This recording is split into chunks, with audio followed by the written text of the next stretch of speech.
Praise God, brothers and sisters. Слава Господу, братья и сестры. If you faint in the day of adversity, your strength is small. Если ты в день бедствия оказался слабым, то бедна сила твоя.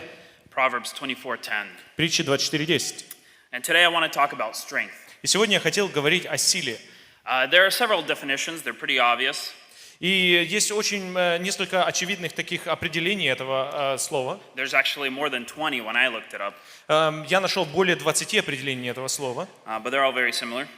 но они очень похожи. But I just picked out two. Но я выбрал из них два. And one of them is the power to resist force. Первое из них — это способность сопротивляться силе или давлению, And a capacity for exertion or endurance. или способность к напряжению и выносливости. So, what is biblical strength? Что такое библейская сила? And what is it for? И то есть то, что найдено в Библии, и для чего она? 1 Peter chapter 5 verses 8 and 9. 1 Петра 5, с 8 по 9. Be sober, be vigilant, because your adversary, the devil, walks about like a roaring lion, seeking whom he may devour. Resist him, steadfast in the faith. Трезвитесь, бодрствуйте, потому что противник ваш дьявол ходит, как рыкающий лев, ища кого поглотить. Противостойте ему твердою верой. And here we see that we have an enemy, И вот мы видим противника. our adversary, the devil who looks to destroy us. Это противник, который ищет, чтобы нас разрушить. This means that he has a certain strength И это означает то, что у него определенная есть сила. and a force that is acting against us to achieve his goal. И это сила, которая действует против нас, чтобы достигнуть какой-то цели. But how exactly can he devour us, like it says here? И как на самом деле он может поглотить нас, как написано в этом Писании? Can he force us to sin? Может он заставить нас грешить? No. Нет. But he can convince us to sin Но он может убедить нас согрешить, if we let him. если мы позволим ему. His power is in lying, Его сила в лжи. convincing that sin is okay. Он нас убеждает, что грешить это нормально. It even says that he's the father of И lies. также написано, он отец лжи. And we know that the fall of man, that initial fall, И мы знаем, что падение человека, оригинальное it падение, came through deception, оно произошло через обман, через ложь. saying that it's okay to eat of that forbidden fruit. Потому что было сказано, что ты можешь взять этот плод. And we resist this by revealing the lies, И мы противостоим этому, открывая ложь, just revealing the truth, открывая истину. and finding out which is the lie. И определяя, что есть ложь. So just seeing things for what they are, just seeing the facts. Главное, чтобы увидеть вещи, увидеть факты, то, что на самом деле есть. And our fight as Christians is to be just pure and holy.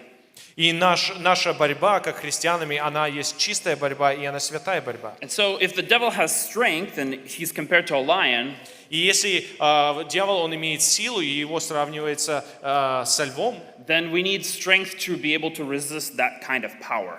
и мы должны иметь также силу, которая может противостоять этой силе. And in these couple of verses, we see that there are some keys that are given on how to have this strength, at least partially. И спустя некоторое время в Писании мы видим как ключи или определение тому, как получить эту силу, противостояние. And one of the things that's mentioned in verse 8, И одно из вещей, которое упомянуто в 8 стихе, it's being sober. это быть трезвым или трезвиться. What is the power, what is the strength in being sober?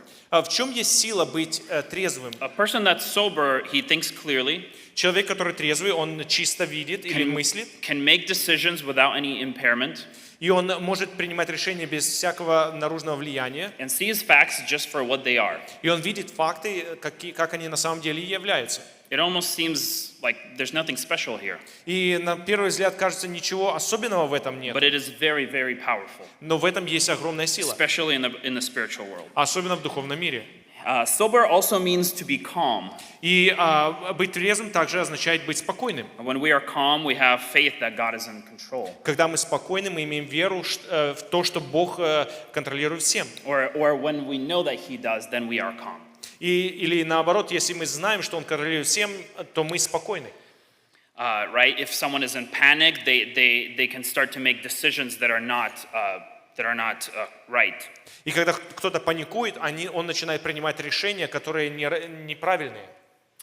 To be sober also can mean to be self-controlled. И быть трезвым также означает иметь самоконтроль. Being able to stop yourself from doing something that's sinful but that's pleasing. Это способность остановить себя от того, что может приносить удовольствие, но является греховным. Earlier this week, I was able to visit our kids camp in Turner, Oregon. На этой неделе я имел возможность посетить детский кемп. And I decided to go along with one of the groups that were going on the Pilgrim Challenge. И я вместе пошел с одной группой на путешествие пилигрима. And I was just observing. Я просто рассматривал или свидетельствовал. And one of the very last stations was a station where there was temptations. И одна из последних станций, она была станция искушения. There were two people there at that station, and one of them was convincing the kids to steal some candy and some other things. Было два человека на этой станции, и один из них убеждал детей, чтобы украсть какие-то конфеты или деньги у другого человека. And then that they would also get some of that loot.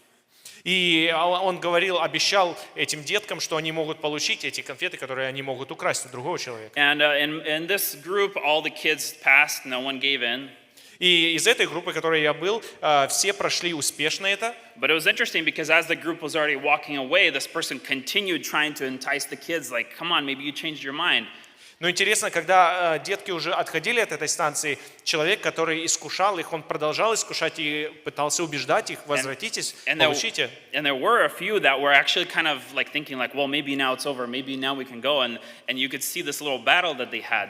Но и некоторые из деток, они начали сомневаться, они думали, может, все-таки можно немного возвратиться и получить или украсть эти конфеты, чтобы потом попользоваться. But in the end, they all passed. Но в конце концов никто из них не был совращен. And we may think, well, this is very easy. This is, it's obvious. It's easy to resist something like this. И нам кажется, это простые такие испытания, это их легко преодолевать. This is a childish example. Это очень детский пример. But the devil offers us, you could say, adult candy. Но мы можем также сказать, что дьявол предлагает нам конфеты для взрослых, in order to make us fall. чтобы мы могли упасть. Things that give pleasure for a short time, but separate us from God. Вещи, которые могут приносить нам удовольствие на короткое время, но отделяют нас от Бога. And we will fall for this so-called candy if we are not sober. И если мы не трезвы, мы можем впасть в эти искушения с конфетами. To be sober also means to be dispassionate. И быть трезвым также означает быть бесстрастным. Not to allow emotions to take away your ability to make the right and the wise decisions. Не позволять своим эмоциям взять верх над нами, чтобы мы не делали правильных решений. It also means to be weary and unwilling to take risks. И также означает быть осторожным и не желать рисковать. And we know this theme echoes all throughout the Bible. И мы видим, эта мысль проходит через все Писание. God calls us to be holy and not to turn left or right. Бог призывает нас быть святыми и не поворачиваться ни налево, ни направо. Don't take risks. Не рисковать. Not even in a littlest thing. Даже в маленьких вещах не рисковать со We грехом. know it's written also that do not give the devil a foothold. И также не давать место дьяволу. We are called to be sober in our thoughts. Мы также призваны быть трезвыми в наших мыслях. Not even allowing the risk of a simple thought to find a place in our minds. Даже не рисковать маленьким вещам зародиться в наших мыслях нехороших. And verse 8 also says to be vigilant. 8 стих также говорит бодрствовать. And it means to give strict attention to be cautious, to be active. Это значит быть очень внимательным и очень осторожным. And verse 9 says, resist him steadfast in the faith, knowing that the same sufferings are experienced by your brotherhood in the world. 9 стих говорит: противостойте ему твердою верою, зная, что такие же страдания случаются и с братьями вашими в мире. So why is this phrase important? Why is this mentioned? Почему эта фраза для нас важна? Почему она упомянута здесь? Why is it good for us to know that there are others suffering as well? Почему нам важно знать, что другие тоже проходят через испытания или страдания? Well, one of the deceptions or the lies that the devil pushes on us at times И одна из ложей, которая давит на нас со стороны дьявола, that you are alone. Он говорит, что ты одинок в своем страдании. Your suffering is worse than anyone else. Твое страдание, оно хуже, чем любого другого. There's no way you'll get through this. Невозможно, чтобы ты прошел через это все. No one has ever been through this before. You're the first one. Никто не проходил через такие страдания, как ты. Ты единственный, первый. Oftentimes we are encouraged by testimonies. И часто мы воодушевляемы через And when свидетельства. we hear that someone went through something similar, it just raises us up. It gives us strength to overcome whatever we are going through. И когда мы слышим, когда кто-то другой проходит через подобное испытание или страдание, как мы, оно поддерживает и укрепляет нас. So the devil knows that if he can convince us that we are the only ones in this problem, И поэтому дьявол знает, если он нас убедит, что мы единственные проходим через такую проблему или трудность в it жизни, discourages us and we just let down our hands and our efforts. мы теряем силу, и мы опускаем руки, и мы падаем. If we let these thoughts sink in and remain in our minds, we start to isolate ourselves. И когда мы позволяем таким мыслям зародиться в нашем сердце, мы начинаем впадать в изоляцию или изолировать себя от других. And we become convinced that we will fall. И мы начинаем убеждаться или убеждать себя, что мы в конце концов упадем. And just from that fear, we may just stop fighting altogether. Из-за этого страха мы перестаем бороться. And when we think about other Christians going through similar temptations and sufferings, Когда мы думаем о других христианах, которые проходят через подобные испытания или it страдания, encourages us to keep fighting, knowing we're not alone, that there are others. оно нас воодушевляет продолжать бороться, зная, что мы не одиноки. During the period of the judges, Во время судей there was a person named Samson. был человек Самсон. He had a God-given supernatural strength. У него была Богом дана сверхъестественная сила. He was able to kill many of his enemies, Он был способен убить очень многих из своих врагов, but he had some spiritual problems. но у него и были духовные проблемы. He had a problem with lust. У него была проблема со страстью или с искушением. And when we read his story from beginning to end, we see that he had at least 3 women in his life. Когда мы читаем историю его с начала до конца, мы замечаем, у него было три женщины. And one of them caused him to become blind, И по причине одной из них он потерял зрение, all because he was spiritually weak.